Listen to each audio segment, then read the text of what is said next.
Yo, what is going on YouTube? It's your boy John, aka Speros here, and in today's YouTube video, I'm going to be going over all of the settings that you guys are going to want to change before Cold War goes live. There are some new settings in this game that have not been available to everybody in the past, especially if you are on console. So I want to go ahead and take some time, not only go over all of those and my personal, but I just want to go ahead and make sure everybody's up to speed and up to date, because there's some settings in here that if you change, your gameplay is going to go through the roof. It's going to make it a lot easier to play the game. Guns will have less recoil, all that kind of stuff. And I'm going to be going over it in this video. So if you guys have not already dropped an early like on it, I would very much appreciate that. If you guys find any kind of value, or if this helps you guys at all, I'd very much appreciate it if you guys subscribe to the YouTube channel. Thank you again to Activision for letting me get the game early and letting me play it. I played for 3 hours today with these settings, messed around with all the settings. If you guys didn't already know, I do stream here on YouTube, and I also stream on Twitch. So if you guys want to watch, me grind camos, I'm going to be going for dark matter in this game. I already have the MP5 pretty much already gold, so we're well underway on that. Again, if you guys find this helpful at all, make sure you guys are subbed to the channel. I'm gonna have a lot more Cold War tip videos coming out for you guys. Without further ado, guys, let's get into the settings.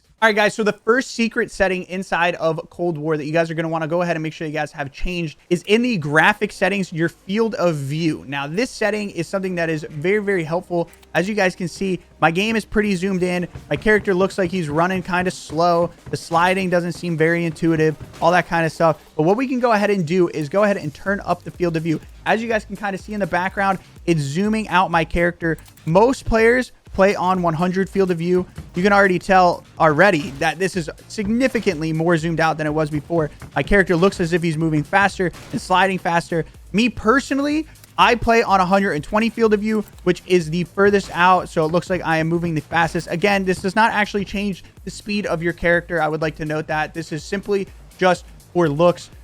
Going along the same theme with the field of view, in that tab, you guys have independent and affected. So basically, this is when your ADS, this is your ADS field of view. So on independent, you can see it zooms my character in significantly from what it was before. On 120 to that, it zooms you in a lot, gets you really close to the gun. It basically just takes it so that way when your ADS, your field of view is actually on 80. Whereas when you guys are playing on a higher field of view, it takes away recoil from the gun. So just to show you guys, so when you're on affected, you see it doesn't zoom in on the gun nearly as much. It makes it seem as if my character is actually further away. So therefore, it actually takes away visual recoil. So just to show you guys real quick, we're going to go on independent. We're going to go ahead and just crank it back down to 80, which is the default. Oh, 79, close enough. Trying to control the recoil here. You can see it's bouncing around a lot. The bullet spread's not very tight. But what you guys can do is when you guys turn up your field of view, again, you don't have to play on 120. Most players play on 100. I play on 120. Change it to affected. So the gun does not seem like it has as much recoil. You can see the bullet spread is a lot tighter there compared to that. It's because the visual recoil isn't as drastic. So it's basically taking the recoil away from your guns. This is going to be one of the first settings, if not the first setting, I recommend you guys change as soon as you boot up Cold War. The next setting that you guys are going to want to change, and this is going to make it easier to spot enemies on the game. This is something that a lot of people don't know and or don't do. This is completely new to Cold War. When you guys go into the settings, go into your graphics, go into your colorblind mode.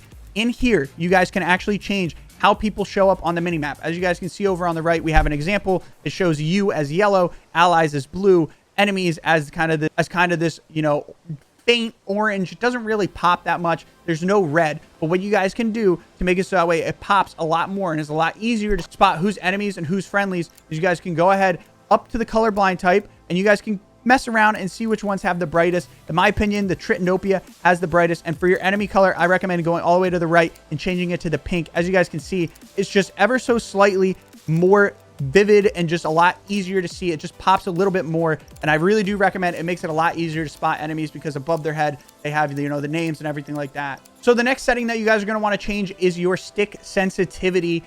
Basically going into the settings, it's one of the first things that you'll be able to change. This game, the max sensitivity is 14, so I usually play about half of that. And in Modern Warfare, it's around 20, so I play somewhere close to 7 to 10. In this game, insane is 14, so I like it around 7.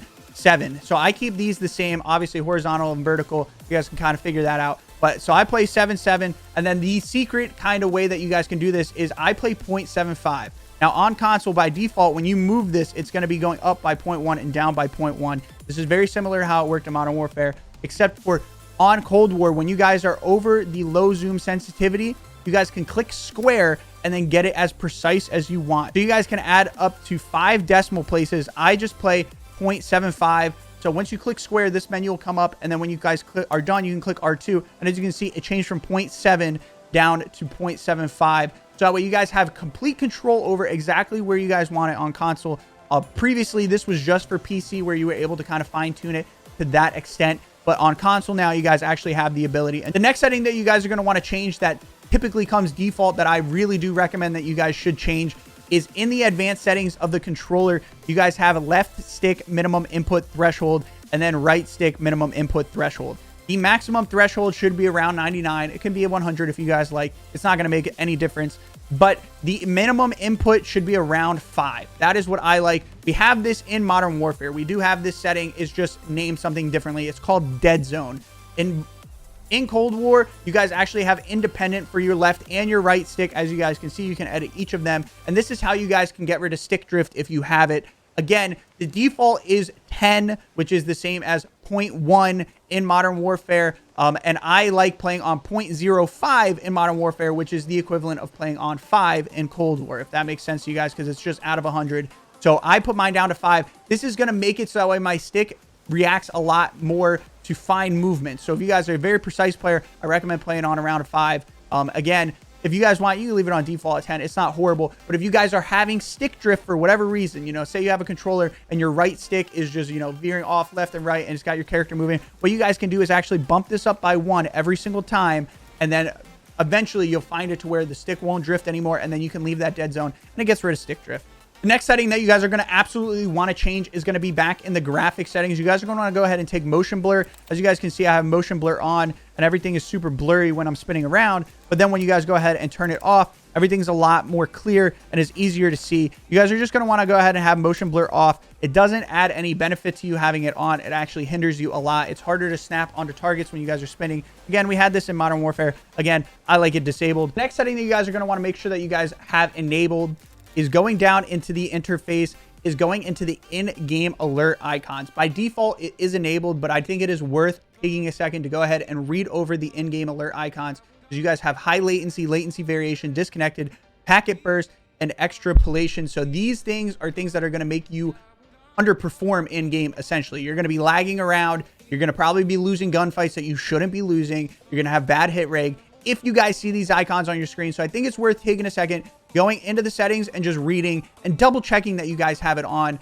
And then right below that, the next thing that I recommend that you guys turn on that isn't by default on is input device icons. By default, this is disabled. I do recommend that you guys turn this on, so that way you guys know if you're playing against people that are playing on keyboard and mouse, or playing against people that are playing on controller. You guys can kind of tell what the lobby is going to be like. Is it going to be really sweaty? Are people going to be, you know, spinning around super fast and snapping on your head with keyboard and mouse? Or is it going to be kind of like a typical, you know, multiplayer lobby where you guys have controller players against controller players? But this by default is turned off, and I do recommend that you guys go ahead and turn this on. So the very last thing that you guys are going to want to go ahead and change from the default in the menu is going into the audio section. You're going to want to go all the way down to the audio presets. By default, it is on Treyarch Mix, and you guys are going to go ahead and scroll down to high boost. Now, high boost, basically the footsteps in this game have kind of less bassy sound to it and kind of more a high pitched sound, if that makes sense. So the high boost is going to boost the sound of those footsteps. I really do recommend that you guys switch that up